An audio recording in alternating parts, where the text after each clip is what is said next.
ना। वो यहाँ संघ के थे, उनके मार्गदर्शन मैं यहाँ पे मुख्य शिक्षक था ये सरस्वती शिशु मंदिर में।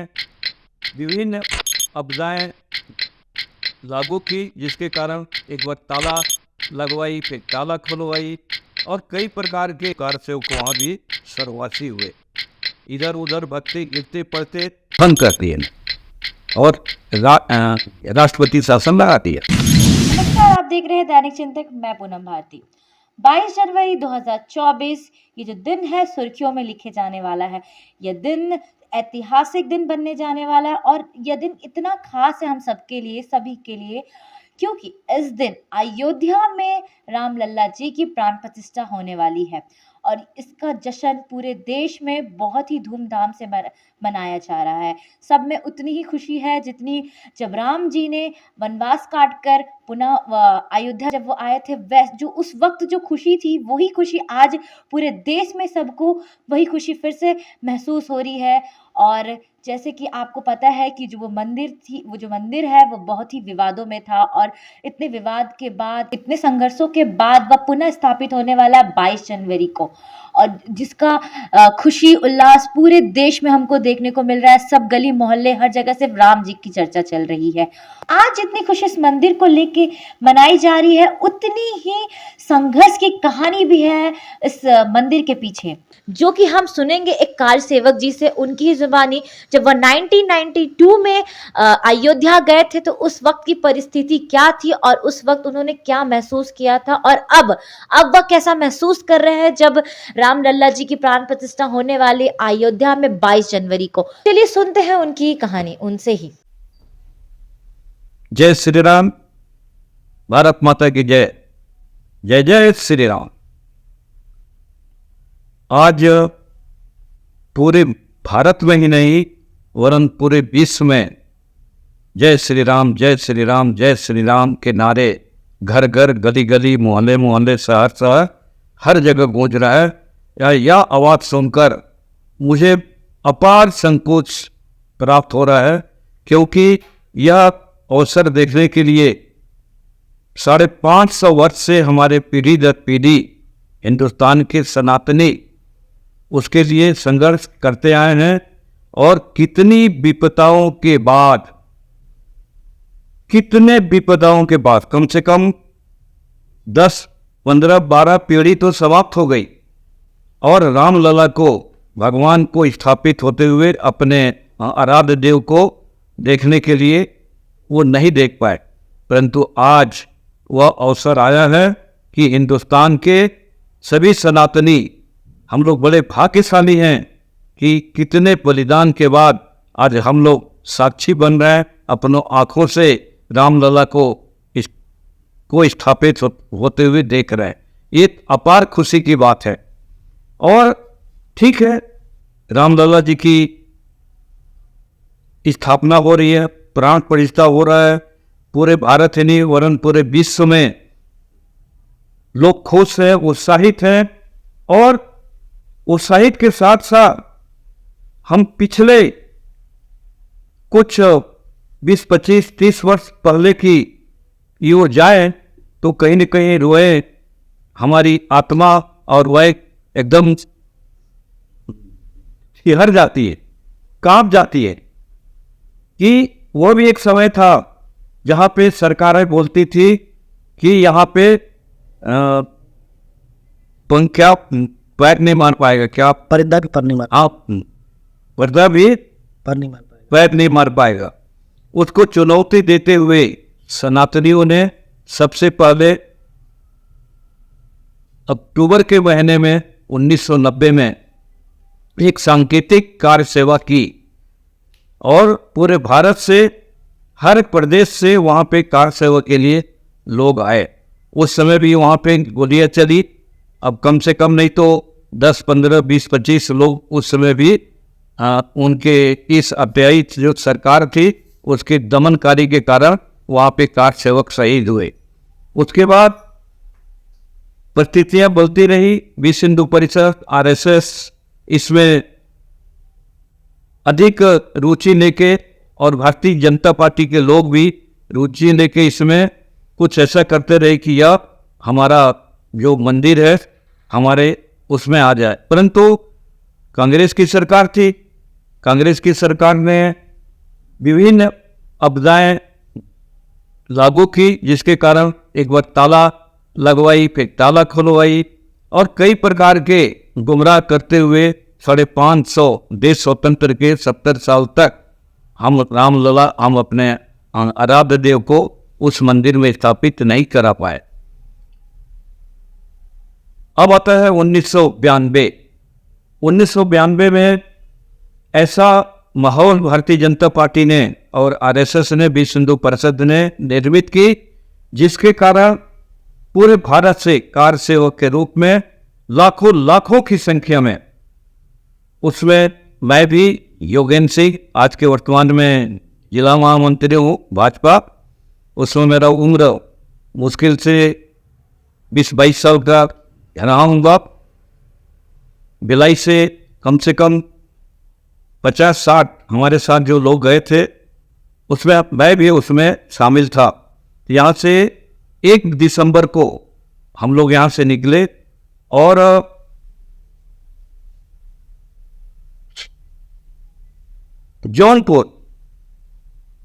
जौनपुर में पुलिस ने हमें गिरफ्तार करके जौनपुर के जेल में डाल दिया। हम लोग दिन भर रात भर थे और उस जेल में खड़े होने की भी जगह नहीं थी, पर कार सेवकों ने बलपूर्वक जेल के दरवाजे दीवार तोड़ के वहाँ से फरार हो गए और उसके बाद सब छितर पितर मच गई। उसमें भी गोली चली, 1-2 कार सेवक वहाँ भी सर्ववासी हुए। इधर उधर भगते गिरते पड़ते, है ना, जहाँ जगह मिला वही लोग भागे, क्योंकि फायरिंग हो रही थी, पुलिस दौड़ा रही थी।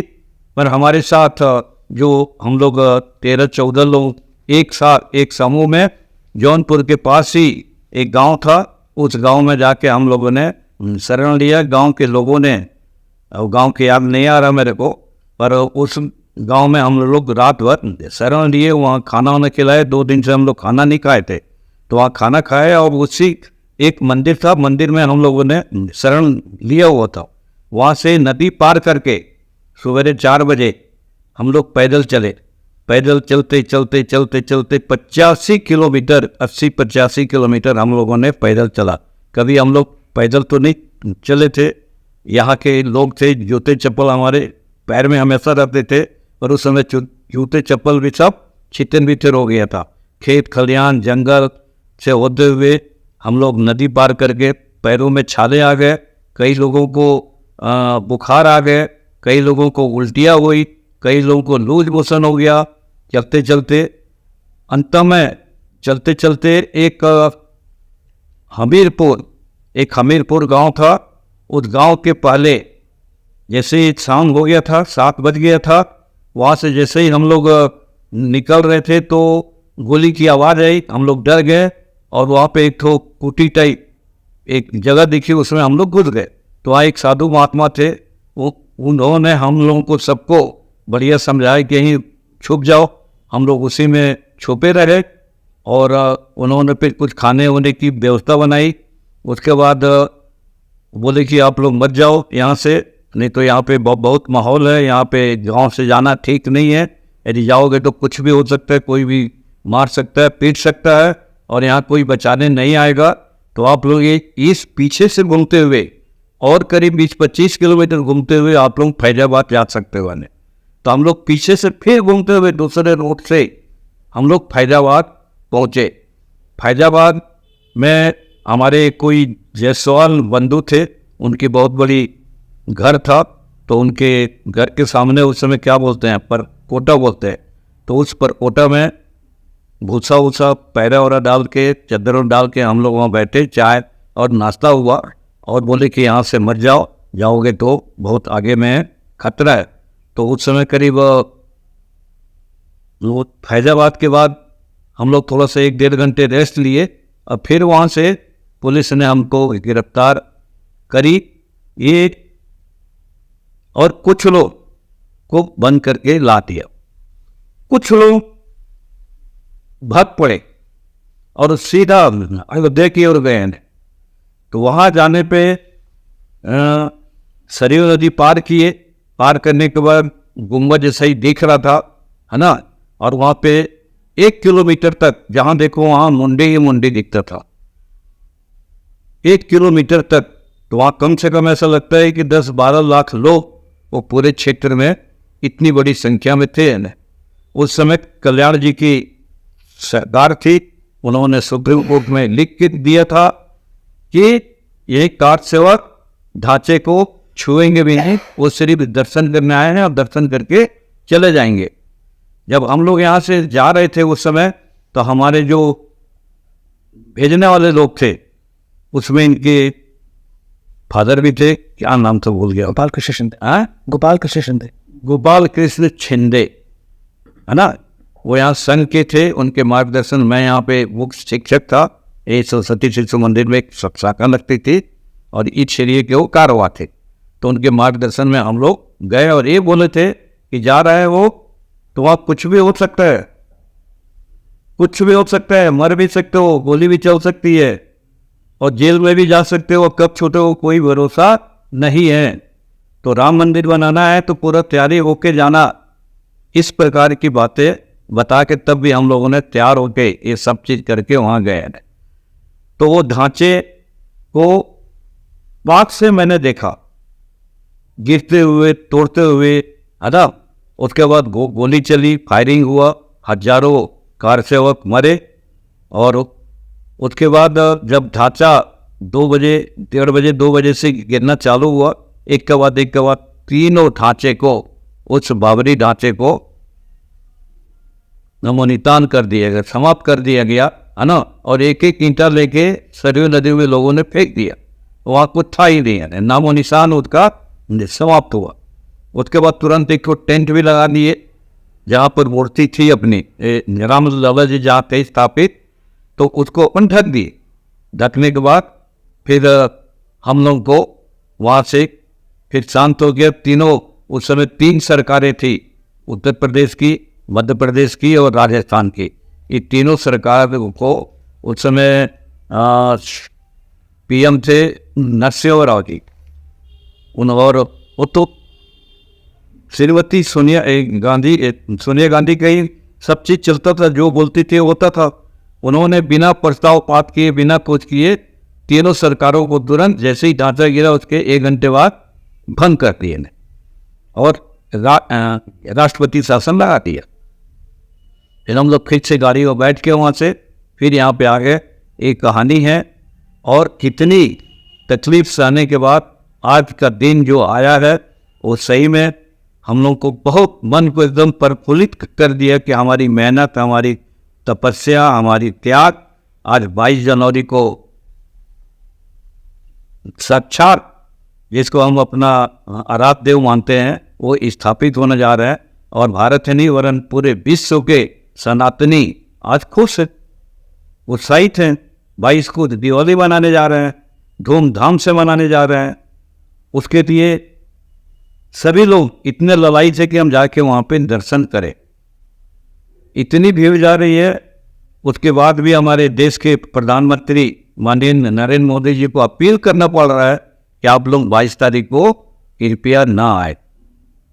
तो ये इस चीज़ की एक घटनाएं हैं। और जितने कार सेवक थे जो शहीद हुए हैं वो तो हुए ही हैं, परंतु जो कार सेवक आए थे आज जो जहाँ भी हैं, यदि स्वर्ग में भी हैं तो वहाँ बहुत उत्साहित हो रहे होंगे कि चलो हम लोग की तपस्या, हम लोग का बलिदान आज साकार हो रहा है। हम नहीं हैं तो हमारे परिवार के लोग देख रहे हैं, हमारे माँ बाप देख रहे होंगे, हमारे बच्चे नाती पोते देख रहे होंगे। तो इतने से ही सभी हर्षोल्लासित हैं, खुश हैं, उत्साहित हैं। ये कहानी है राम, हमारे देश के जो आराध्य देव हैं, उनकी इस प्रकार के कितने 550 वर्षों की तकलीफ के बाद आज वो अपने जन्म स्थान पे विराजमान होने जा रहे हैं।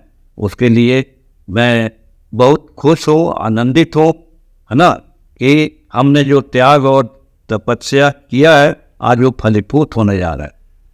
जय जय श्री राम। जय श्री धन्यवाद। आप देख रहे हैं दैनिक चिंतक। आगे की अपडेट के लिए बने रहें हमारे साथ।